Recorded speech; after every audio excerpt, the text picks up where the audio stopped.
Welcome and thank you for joining me today. My name is Jessica and this is my very first podcast episode. It's a reading from my blog, which I have been writing in German for a while. This is my first time publishing in English, so I hope you don't mind my funny accent. Let's jump right in. Off to Ithaca. The calm didn't last very long. By Tuesday morning, my brain was already in Project Overdrive again, and when I realized that it was over, I fell into a kind of postnatal depression from which I'm slowly recovering.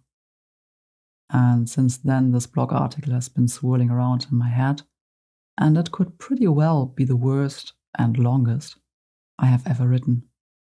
Because this morning, the adrenaline rush hit me.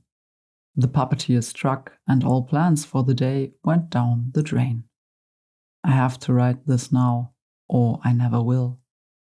There are moments like this in life. When the puppeteer calls, you have to obey. Obey your master. Well, and where was the puppeteer for the last 6 months, when no blog article, no video, and not even a lousy weekly impulse were posted? He had other things to do. We were busy. He and I and the others. Very much. How can I explain this? Well, I'm still studying communication design. And in October 2023, that's roughly 16 months ago, I started my bachelor's thesis. No boring theoretical stuff. We can do something practical. And after a long phase of topic finding, I got the idea that I would like to design a tarot. You know, those 78 cards that some people use to look into the future. Not me. I can't look into the future. Brackets. But I have this alter ego called Fidelma de Beauchesne, who wears fancy skirts and golden earrings and speaks with a charming French accent. She can, of course, look into the future. But you can use tarot cards in many other ways. Also as playing cards, by the way.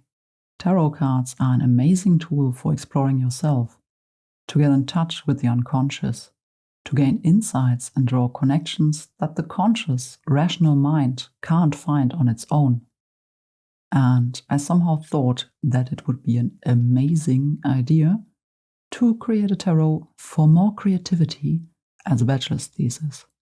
A tool that people can use by themselves to support them in unfolding their creativity. Creativity is crap. Now, before someone says, but I can't paint and I hate crafting, creativity is more than painting, crafting, writing, pottery, singing and dancing and acting, and all the other artistic activities. It's not about making pieces of art. Or, well, it is. But the biggest piece of art is a creative life, and that has to be made up of many smaller pieces of art, or rather works of art. Maybe a painting, maybe a song, or maybe a house, a project, an experiment, a family, a business, and so much more. All of that can be an expression of our creativity. In the thesis, I came up with the following definition. Creatives are people who use their own inner drive and their own ideas to create something new, physical or immaterial, according to their personal standards and thrive in what they do. Can you relate? I hope so. I am 100% convinced that every human being is creative. Not only a few talented, that's bullshit. Let's postpone the talent discussion for now. I don't have any talent either, join the club. Every person has creative potential, has the ability to make up ideas, to discover connections, and to build something that doesn't exist yet out of their dreams and thoughts. Otherwise, we would still reside in caves, butt naked, and wonder why the sun rises and sets. The fact that we understand this whole thing with the earth and the sun, and that you are sitting in front of a screen making sense of letters and words, or hearing my voice, is thanks to the creative achievements of humanity. Okay, but the thing about creativity is this: it sucks. Creativity is crap. In probably the earliest memory of one of countless childhood traumas, I'm sitting on my grandparents' sofa with color pencils in my hand in front of a blank sheet of paper. Something wants to get out, wants to be created, to be painted, and I am, in retrospect, utterly overwhelmed. I say things like, I don't know what to paint, but nobody helps me. They don't know either. They can't paint, or they don't want to. Maybe they don't take me seriously, and maybe they are overwhelmed themselves. This feeling, this impression, has stayed with me until today. At some point I have learned that I am not alone with it, and that this creative misery is a big thing. That it is much more than not knowing what to paint.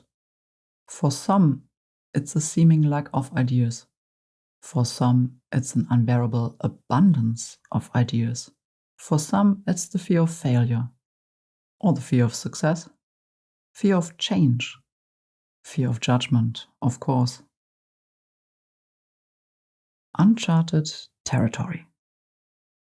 It doesn't matter if we sit in front of a blank sheet of paper, in front of a project, or in front of our future.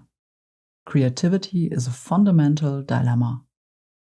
We have to decide again and again if we stay on the trodden path, within our personal and the collective comfort zone, if we stick with the things that are tried and tested, or if we step on a new way, one that will take us to the edges of the comfort zone and beyond. The second one is still fresh, like virgin snow. We don't know what to expect. No one can tell us what's right or wrong, which one's the good choice and which one's the bad.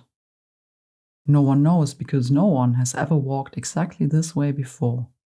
If we choose it, we'll follow it at our own risk, move into unsafe and uncharted territory. That's the way of creativity. Brackets.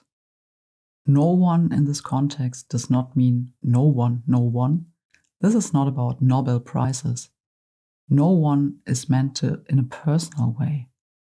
If you don't have anyone around you who is doing this or has done it, then this path is very new to you, and maybe it's beyond your imagination, simply because you don't have a blueprint for it. If we stick to doing stuff like it has always been done, we are pretty much on the safe side. We will still not get out of here alive, but we can get through quite safely and predictably. If we stick to doing stuff like everyone else is doing it, then we don't have to worry about what the neighbors might think. And also, there's no reason to criticize us. And very probably, we'll always find someone who shares our problems or has our back. Or at least someone who will bitch and moan with us. Oh, and if you still have the image of me as a 3-year-old in front of that blank sheet of paper in your head, it's time to switch that. Imagine yourself with your project or life decisions. The normal, the safe, the trodden path is the easy option. And I'm not saying it's bad. Nothing's wrong with taking the easy way. And it's not a way, not a single life's choice. We are talking about thousands of decisions. Each time we can choose between the long-established solution and the creative, not yet existing solution. Let's stick with a way for now. This easy way is a problem if it makes us unhappy. If we only live our life half. Or worse, if we live someone else's life. If we don't trust our wishes and dreams and ideas. If we have lost the courage that this trust requires, then we are blocked and get in our own way. We would actually like to, but. After the but always comes fear. We mask it as, I don't have time, I don't have money, my job, my CV, the kids, some illness, the partner, stepmother, lack of talent, if I was 10 years younger, and so on and so forth. Nobody, including me, wants to hear that, but all of that is just masking fear. If you are ranting already and think that this is complete bollocks, because of course you would definitely do X, Y, Z, but you have all these really good reasons not to do it, I believe you. I also have really good reasons. I mean, I really don't have time. Let's leave it at that for now. If you like, you can simply take a closer look at your feelings when you think that you would actually like to do X, Y, Z, but bracket, now insert a fabulous reason of your choice.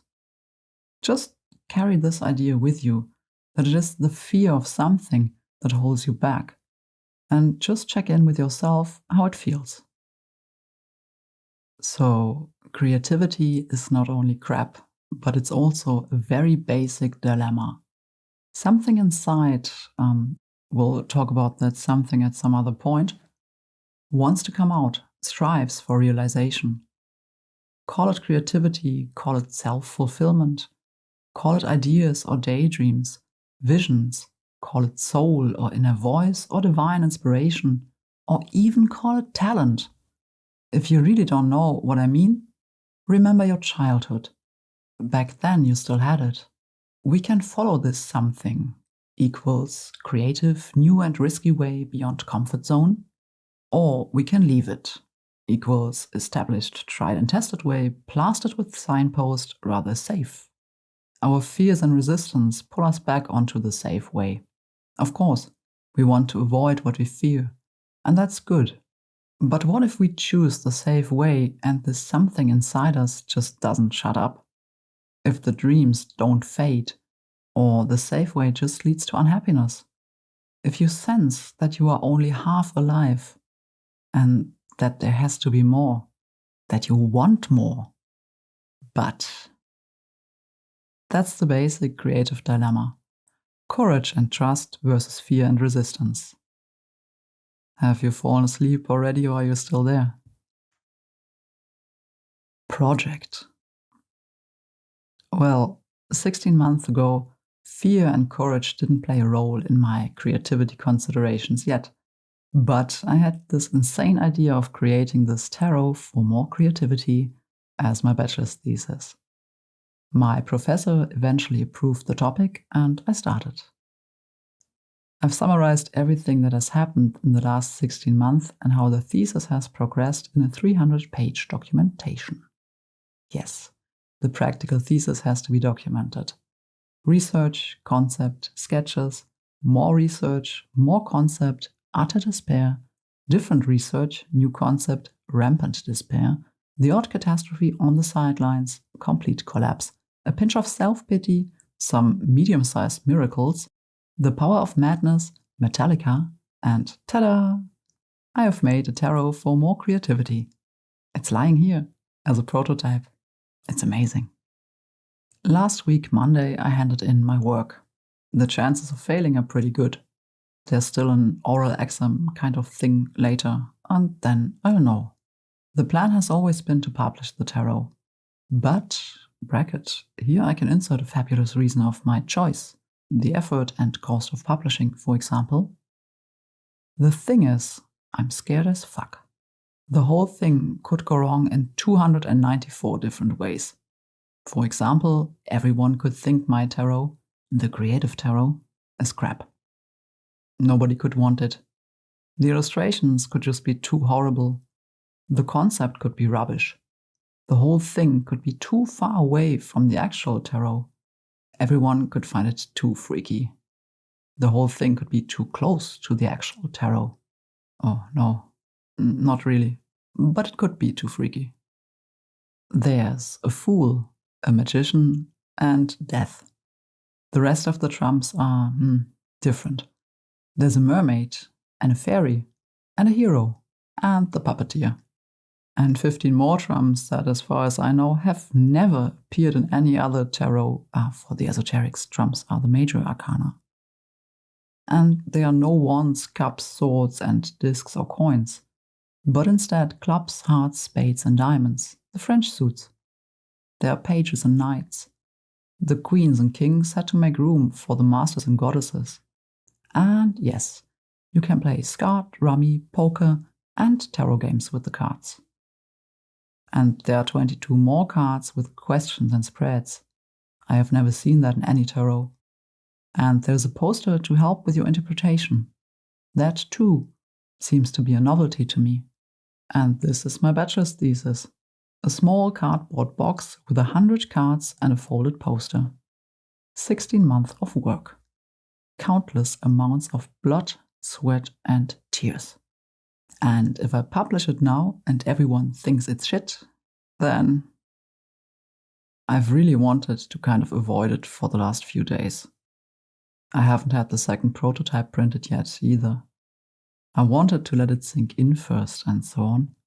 But this morning the puppeteer hit me in the face and ordered me to publish the thing and take the first step to prove to him that I will obey. Amen. Here's the solemn public declaration, which I'm deliberately only making after around 2,000 useless words, because very probably no one will read or listen this far. I'm publishing the Creative Tarot this year after the oral exam, and I'm writing its book. I'm also publishing my documentation, in parts at least. Maybe some things have to be censored, but at least the full story. More on that in a moment. I still have to pile up more text so that no one will read this. If you've read it, comment with something funny here on social media, something like, "I know what you did last summer," or "I know your dirty little secret," or something like that. Obey your master. Well, the full story. The Creative Tarot itself is actually just the design implementation of the work, somehow. In the concept, I try to get a deeper understanding of the structure of the tarot. Yes, tarot has a structure, and compared the sequence of the cards with Joseph Campbell's hero's journey. I've read far too often that the major arcana show the hero's journey of the fool, blah blah blah. But as far as I know, and as far as my research has shown, no one has ever written this hero's journey, this adventure story. From there, I somehow arrived at Odysseus and his Odyssey, which is kind of the hero story of all hero stories, and I won't give that away now, that's another story. Anyway, I then wrote down the Fool story, the hero's journey of the Fool who meets the trump cards or major arcana one after the other. It exists. It's wonderful. I think it's wonderful. So it has to be published. And I really just wrote it down. That's the bottom line on creativity. I didn't do anything. I just typed and painted and stuff. The instructions about what I had to write, what happens in the story, what the fairy looks like and all that, they came from somewhere else. Puppeteer, probably. Not from the muse, by the way. It's about her, too, of course, a lot. But she has another surprising job. She is the equivalent of Trump 20, Judgment, and she's naked. And I suspect that she has something going on with Prometheus, but I don't know for sure. Publishing is scary. So why do I want to or have to publish it anyway? No, I don't like the idea. I'm absolutely certain that every time I post something, blog article, picture, video, there are quite a few people out there rolling their eyes. What kind of crap's she posting now? Does she really think anyone cares about that? So she has to show how great she is again. I wouldn't go in front of a camera with that hair, figure, nose, whatever. If you find yourself there, read Roosevelt and please unsubscribe or unfriend me and my content so that you don't have to be embarrassed anymore. Maybe you don't care what I post, then please unsubscribe, unfriend me too. Maybe you like it, then maybe you can leave a like or something, otherwise nobody will know that someone likes this. And maybe, just maybe, you are one of the people who can benefit from my work. Maybe you've read something here about creativity that has given you a tiny aha moment. I really believe that there are things in the creative tarot and the Fool story that can be useful to someone out there. If such projects wish to be born into the world, there's a reason for it. Someone out there needs the Fool and needs to find out how he meets the magician and what the magician tells him. All of this wasn't just meant for me, but I needed it too. I had to write it down and I have to get it out there. And I obey when the puppeteer calls. Obey your master. That is the most important lesson from 16 months of work. The project and I have grown together, become one, even if the umbilical cord has been cut now. I can't just stop. It's like a drug. Master, master. So I'm continuing it here. This is the prologue or epilogue of the documentation. The Diary of a Fool's Project. Thank you so much for listening to this episode. I hope you enjoyed it.